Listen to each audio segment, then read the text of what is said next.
سفر کے لیے فرمایا تھا یا عام زندگی کے لیے؟ عام زندگی کے لیے یہ تو استطاعت پہ ہے، روزہ تو استطاعت پہ ہے، جسمانی استطاعت پہ بھی ہے.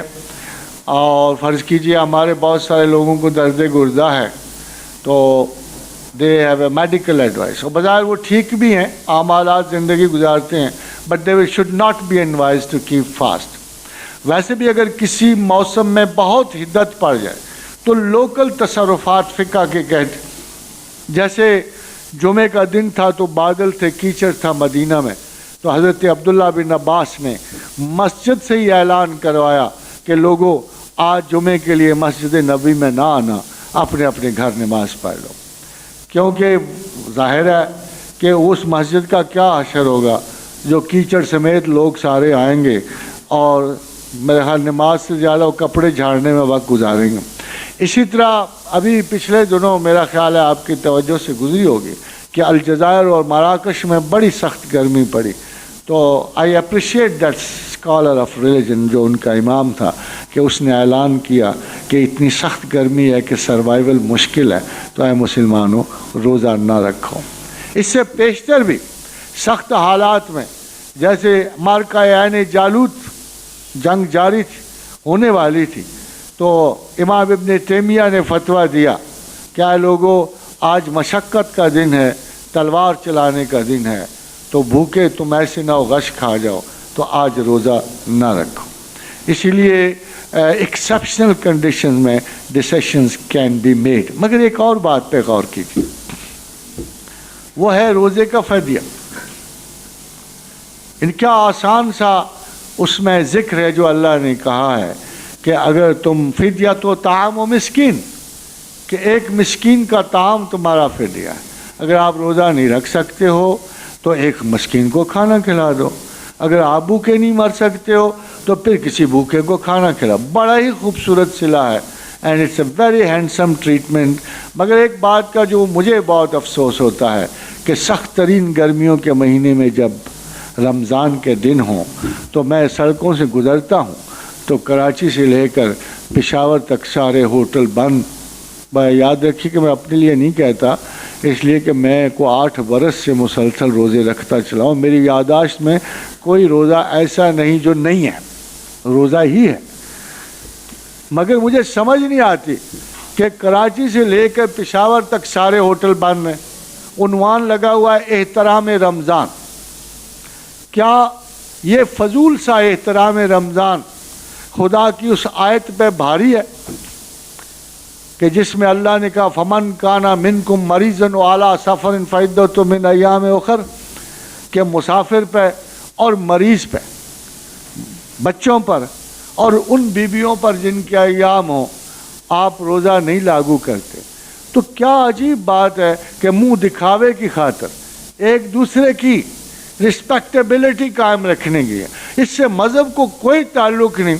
اور اگر کوئی مسافر جا رہا اور کوئی روزہ دار اسے پانی پلا دے تو میرا خیال یہ ہے کہ روزے دار کو زیادہ ثواب ہوگا نسبت کے کہ پانی پیتے ہوئے بے روز پہ وہ اینٹ نکال مارے.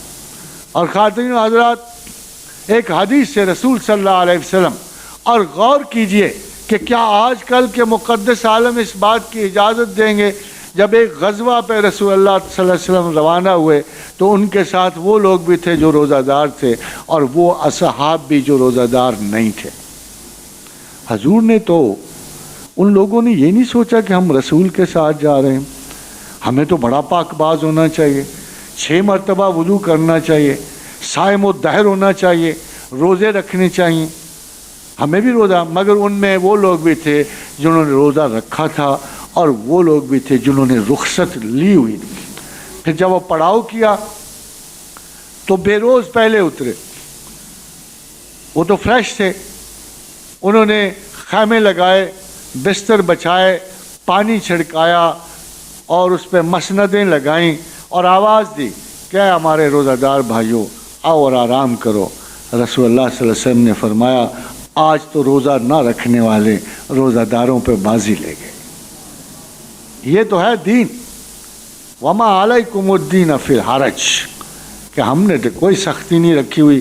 مولوی نور الدین نے سختی رکھنی ہے تو رکھ لے. ہاں جی، اللہ میں سختی کر لیں، یہ کیا مذہب ہے جو پیش کیا جا رہا ہے؟ میں آپ کو قسمیہ کہتا ہوں، I have found religion as the most easy way to follow, easiest path to walk on. اس لیے کہ مجھے اللہ کا یقین ہے. جب خداوند کریم یہ فرماتے ہیں کہ تاہا ما انزلنا علیک القرآن لتشقی، ہم نے قرآن کو مشقت کے لیے نہیں اتارا، تو وہ آپ کا بوجھ کیسے بن سکتا ہے؟ وہ آپ کے کسی بھی کام کے لیے کیسے مصیبت بن سکتا ہے؟ میں نے آپ سے عرض کی کہ اسلام کے ہر قانون میں استثناء ہے، قتل میں استثناء ہے.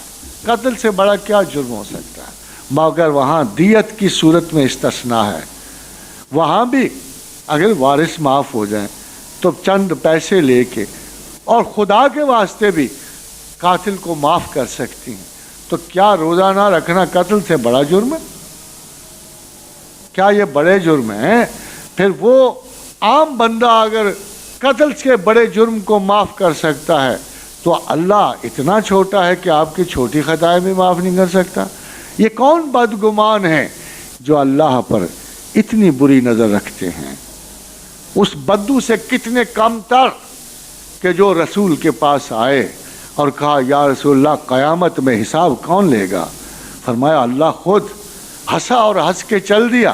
فرمایا بلاؤ، اس میں ہنسنے کی کیا بات تھی؟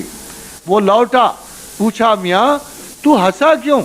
اس نے کہا یا رسول اللہ دیکھا ہے کہ زمین پر جب عالی ظرف حساب لیتے ہیں تو آسان لیتے ہیں، اور قیامت کے دن اللہ سے بڑا عالی ظرف کون ہوگا؟ غور فرمائیے کہ دین کو سمجھنے والے کیسے دین سمجھتے ہیں اور ملا نظام الدین کیسے سمجھتے ہیں. غور فرمائیے آپ کا دین کتنا بڑا، کتنا آزاد، کتنا مشقتوں سے آپ کو بچانے والا ہے، اور دین کے فالوور دیکھیے کیسے آپ سے سلوک کر رہے ہیں. I don't blame them at all، مگر ان کو اپنی علمیت واضح کرنی چاہیے اور ان کو کشادہ طبیعتوں سے دین پیش کرنا چاہیے.